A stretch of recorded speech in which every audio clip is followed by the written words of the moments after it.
Hey guys, how's it going? Hope you hope you're doing well today, and this video finds you in a happy place today.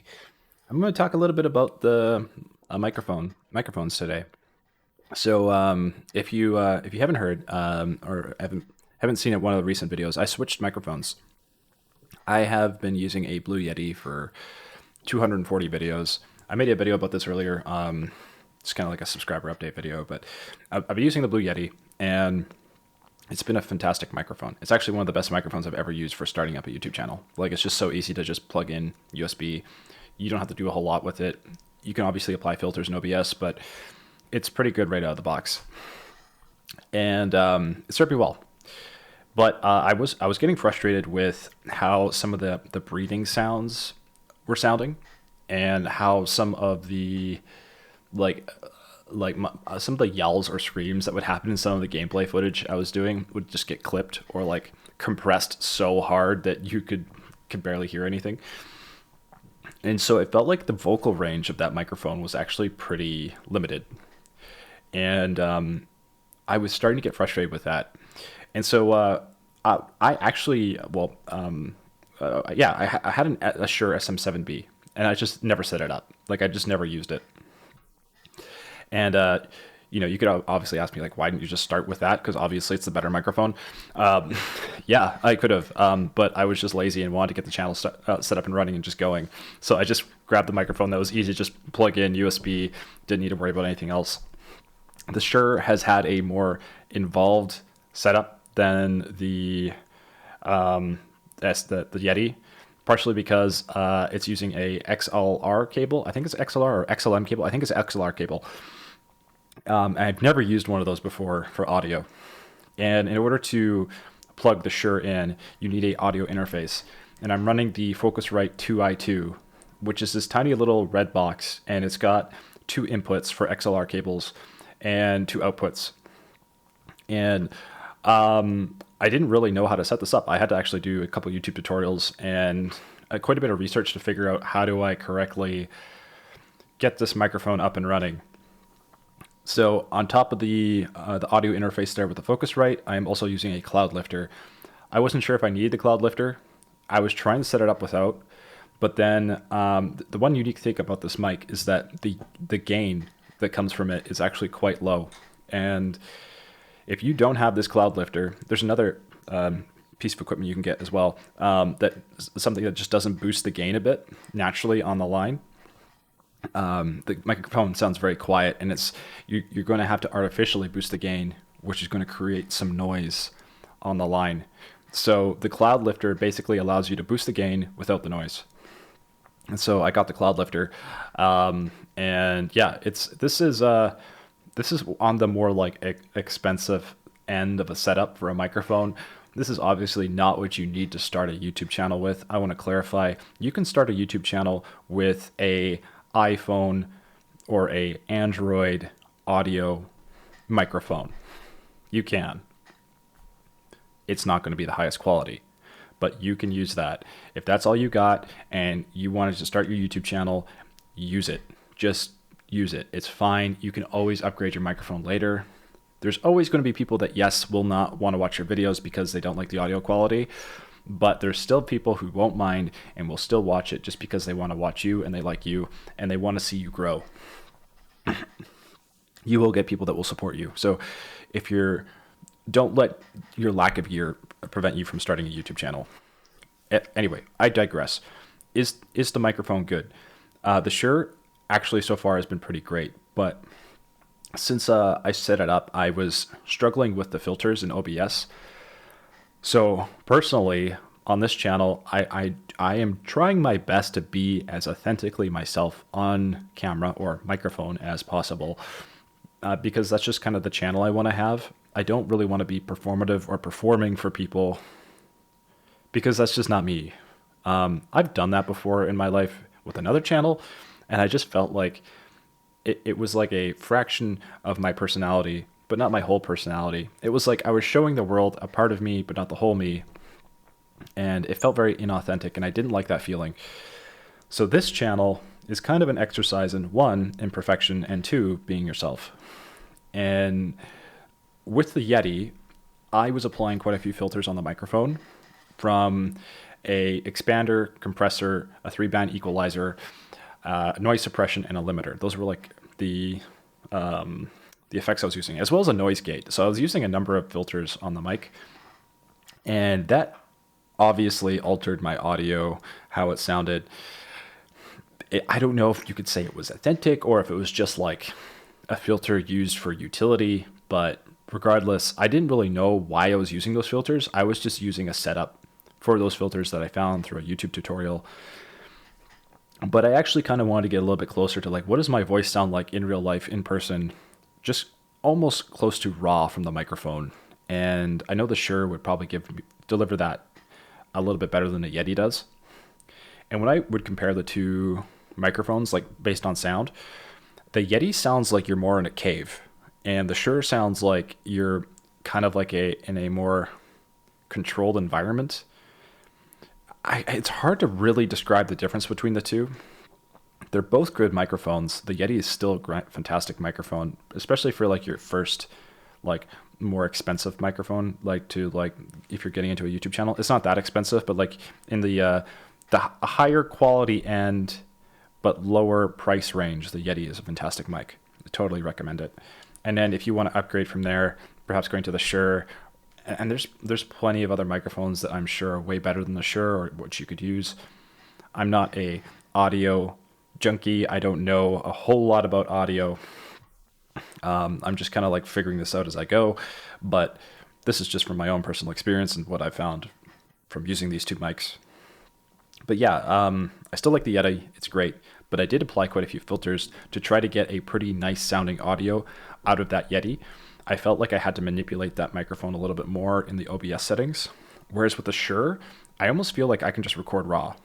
And so what you're hearing right now is only 3 filters applied. The first one is NVIDIA noise suppression. So I'm basically suppressing my keyboard sounds. So if I type in my keyboard, you might be able to hear this a little bit. I don't know if you'll be able to hear click sounds from the mouse. Maybe a bit. I wanted to include those because I like a little bit of background noise. I think it's kind of nice. You might be able to hear my chair squeak a bit occasionally. I don't mind that. To me, I like it. The Yeti was cutting that off completely, which was fine. But I didn't know how those filters worked, and I started playing around with it more and using ChatGPT to help me understand how does each filter work and what is it supposed to be doing, which was, man, that was a game changer. So if you're setting up your microphone and you're trying to like configure your audio settings and your filters, asking ChatGPT to explain which order should you have these in, and how does the expander work, the compressor work, the 3-band equalizer work, and how do you use these filters to produce the kind of sound that you want to get out of your microphone, that is super useful.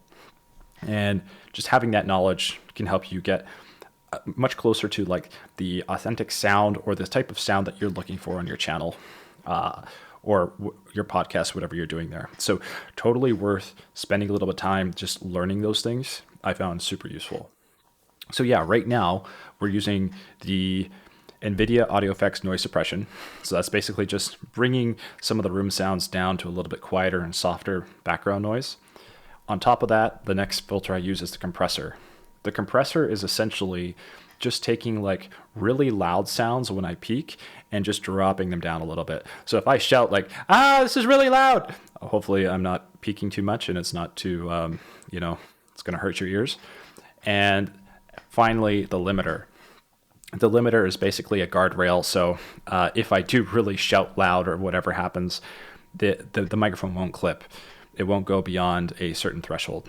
So to give you an analogy, the compressor works like brakes when the microphone's getting louder, and the limiter works like a guardrail. So like if the brakes fail, the guardrail's there to prevent you from going over the cliff. I am not using a 3-band equalizer on this microphone right now. I am not adjusting my audio to boost the bass, to boost the highs, or the mids. This is as close to what my voice would sound like in person if you were to listen to me in the same room, based on the Shure's microphone itself, just how the Shure is picking up the sound. So Every microphone is going to sound a little bit different, obviously.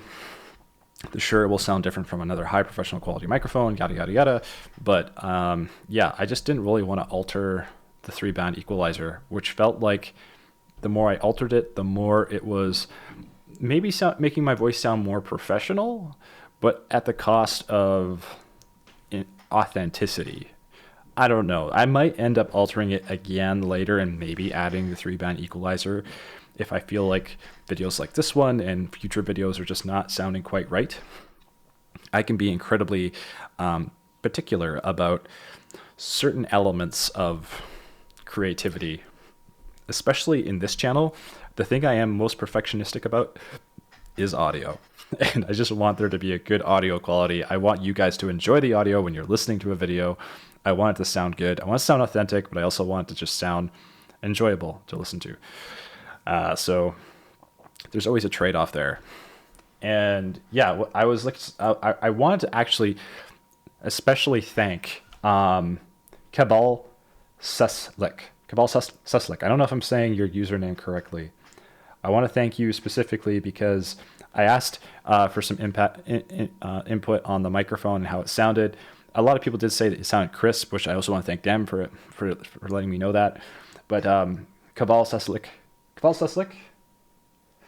basically gave a really in-depth explanation of how what the Yeti and the Shure sounded like in comparison from the old microphone to the new one, and what he thought of the changes and the difference. You really helped me with trying to figure out what to do next and kind of get a little bit closer to the sound we have right now. So thank you. I apologize if I'm butchering your name. Hopefully I said it correctly. But yeah, you had pointed out that the old microphone sounded more like a stew because maybe it had a little bit more bassy tones. It felt a little bit richer. Whereas the new microphone sounded a bit more crisp and light, like a salad. I love the analogy. And that was really helpful. And yeah, I don't know if how it's sounding to you now is better or worse, but that input was helpful. It got me tweaking the microphone again and trying to make it a little bit better, at least from my own understanding of what the microphone sounds like now. So yeah, just want to say thanks again. Genuinely, thank you for your input. I genuinely appreciate it. That helped. Yeah, this channel is a work in progress. I'm sure that probably down the line from now, I might end up one day changing the microphone again, or perhaps adding some filters or modifying them. Who knows? I guess we'll cross that bridge when we come to it. But for now, hopefully how it's set at the moment is going to work. And I hope people like it. But at the end of the day, I basically am just going off, do I like the sound of it? And if I like the sound of it, then I guess that's where it's going to end up sitting at. So yeah. But so far, from what I've tweaked, I'm pretty happy with it. So yeah, that's the biggest kind of what's going on with the channel right now is just tweaking around with the microphone. And yeah, so far, I actually really like the Shure. I like the sound of it. It does sound more crisp. I agree. It doesn't sound maybe as bassy or as rich as the Yeti, but alternatively, what I do like about the Shure, which is a trade-off, is that I feel like I have more vocal range.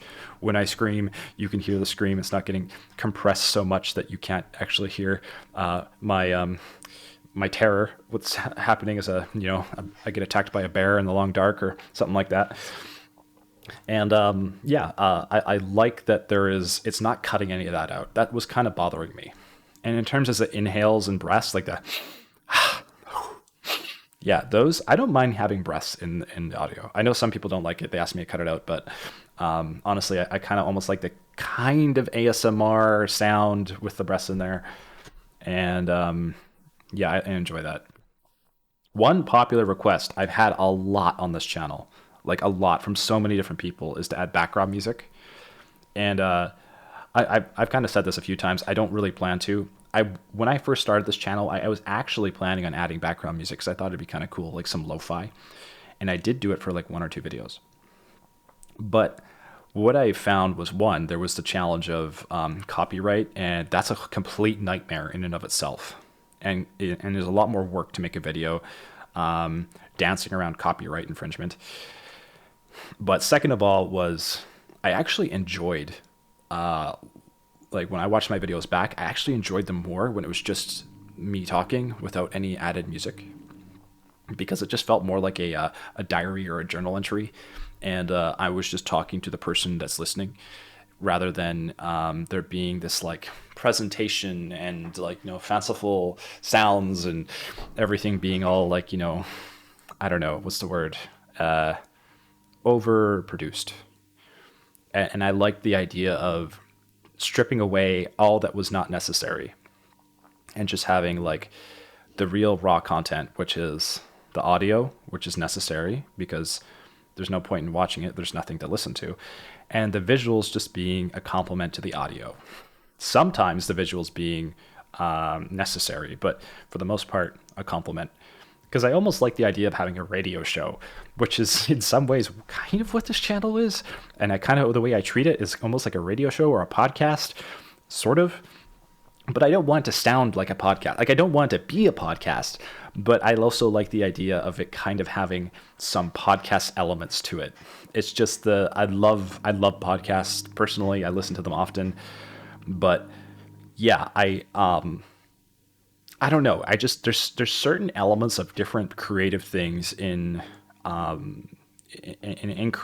creativity or in like the creative world, from music to podcasts to videos to movies and video games. I like taking a little bit of each of the things I like and trying to incorporate that into my own art. And to me, that is art. It's like boring little ideas from here and there all over the place, and you're combining it into your own stew. Thank you for the analogy. Your own stew of art, or like your own creation. And from all the ideas of others, you bring forth your own, what is kind of like your own idea. But really, any idea is fundamentally borrowed from others. It is never truly your own. It is you who are the curator of an idea, but you are not necessarily the what's the word, like the one to birth an idea. I believe ideas are created through all of us together with our experiences in life, but our experiences that we provide to others through art is really just a curation of the ideas of many people coming into one. But we are digressing from microphones. Yeah, in short, the Shure, I like it. I'm happy with the change. I am a little bit sad about like losing some of that Yeti feel and that kind of like intimate sound of the Yeti. So like I noticed if I put the microphone directly in front of my face like this, you'll notice a bit of a change. Maybe I sound a little bit closer and intimate, like it's like I'm talking right to you, like right beside you. But now, because of the setup, I actually am putting the microphone here, which is a little bit to the right of my mouth. And I'm doing this because I need to see my screen. The Yeti used to be directly in front of me, and I didn't have an arm stand for it.